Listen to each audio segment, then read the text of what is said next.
Hello everyone from Spain. I'm Enric and I was nominated as the member of Canary Ride Company, rental company from Gran Canaria, as one of the companies which can test the new Honda CB650 series. And I'm really proud today and I'm very happy to be in Spain today to be able to ride these beautiful motorcycles.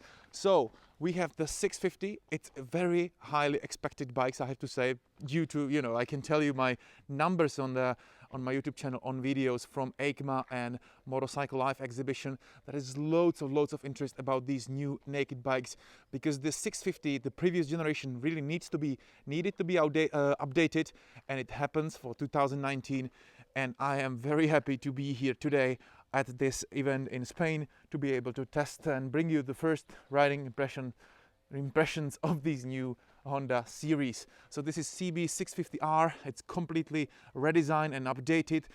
Basically the engine is changed, 5% more power, 70 kilowatts, and it has 1000 RPM more. The exhaust pipes are 3 millimeters wider, but the shape is fortunately the same. We have new suspension, new radially mounted brakes. We have the new, of course, design Neo Cafe. We have beautiful light. Also the dash, which is color this time way better improvement. There is even traction control and slippery clutch, and also on this version it's additional, which is a quickshifter. Very interesting. The bike is lighter, faster. I think it has 18% more power to weight ratio, which is another great news. And I guess you are probably mostly interested how it feels on the ride. So I will give you my first riding impression. So let's do it. So I'm now sitting on the Honda CB650R from the series called Neo Cafe, and I'm sitting on the silver color variant. We have here also red or maybe wine color a little bit, and then blue and black. And my favorite was the red one, which somehow the paint, the finish looked to me the best, the most sort of valuable or expensive to me. And but somehow when I was looking at this silver variant from all the angles, I was just thinking this has nice proportions, and I fall in love with the silver variant. So now I prefer this one. I'm sitting on it right now. We already did about 80 kilometers. So again, guys, this is the first riding impression test. Nothing too concrete, and I can't guarantee my conclusions. And what is more, this review could be a little bit influenced by emotions because sort of I have 1 month break in riding motorcycles, and now it's January, the end of January, and I'm just flew into Spain yesterday after 1 month, and I just can't be more happy to sit on the bike and really enjoy the life on 100% again. I'll try to be objective and fair, but just I can't control my emotions. I can't be more happy now.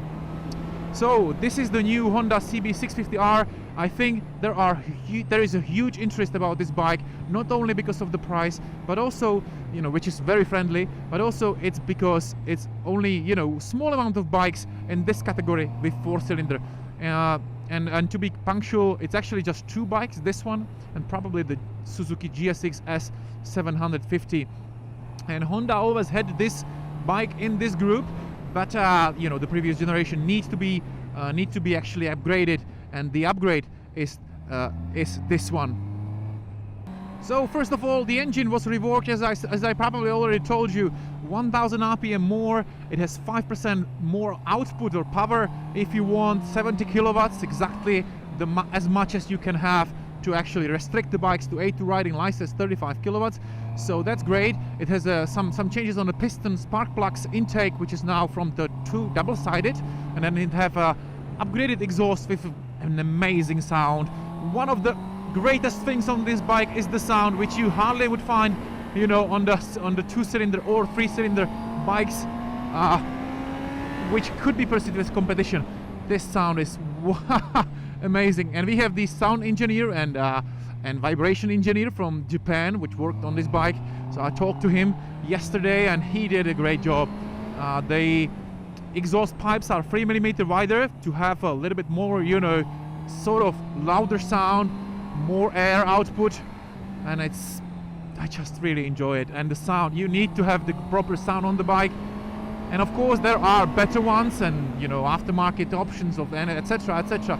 But for the stock price I mean, for the stock bike, at this price, awesome.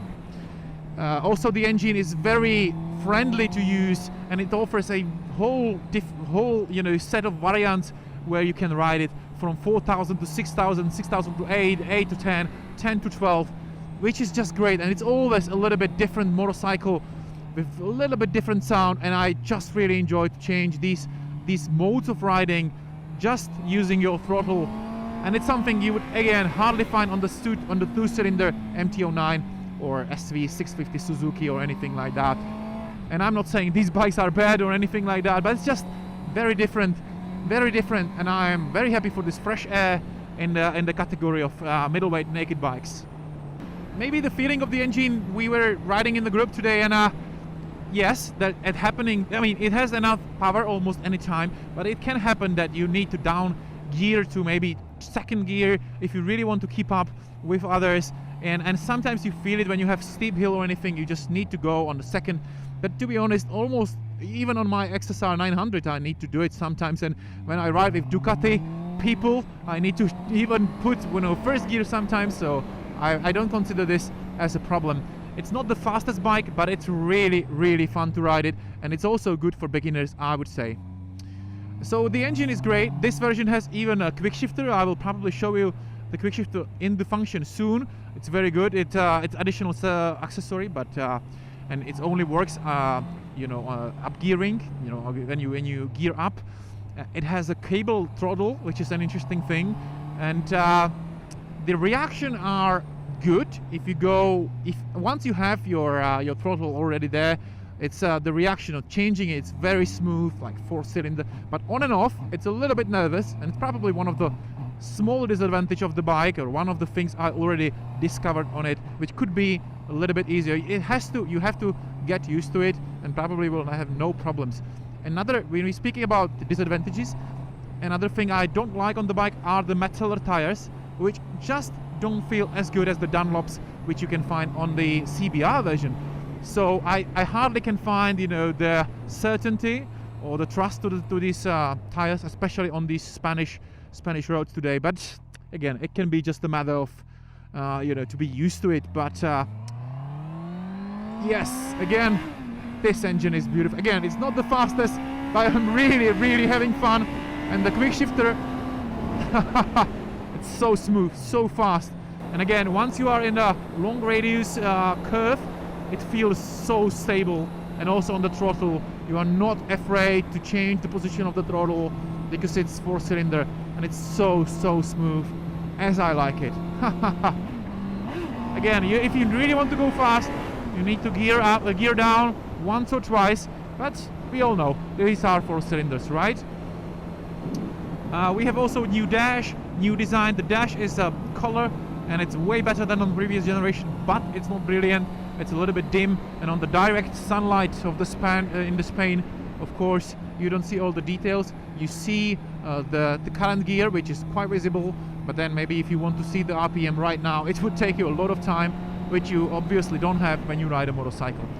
The brakes are changed, the radially mounted brakes, which are very sensitive and very nice for the category. It's not the track bike, but it's you feel very safe, and that's very important.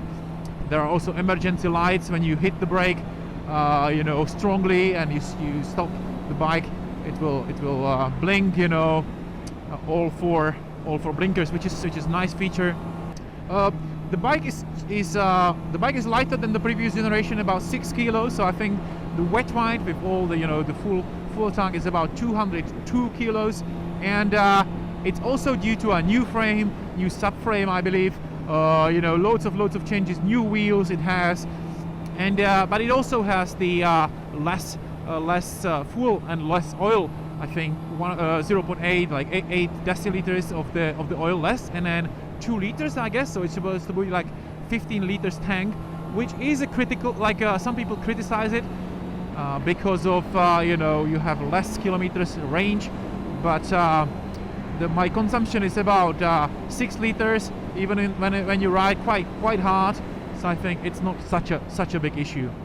There is this question whether these old good Hornets and CBR 100F from, you know, let's say 1998 are back, and Honda doesn't present it totally, absolutely not like that, but I would say that they are not back because we are 20 years later, but we definitely have the replacement for these bikes, because we got the bike with 70 kilowatts, just almost there, and it's lighter than these bikes. So, and it's way more modern, better suspension, better brakes, sound is incredible. So for this price tag, very interesting bike.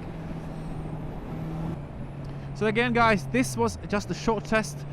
I did 100 kilometers, so my effort was not to tell you all the details about the bike, all the conclusions, the final conclusions, not at all. So you know, it was just my first riding impression. I hope it helped, and if you really want to know more, I will have this bike for a week to do a proper test, possibly at the Canary Ride, at the motorcycle rental business, which is, you know, my friend is the owner in Gran Canaria. He's probably buying this bike, which is a good thing, good message, good news.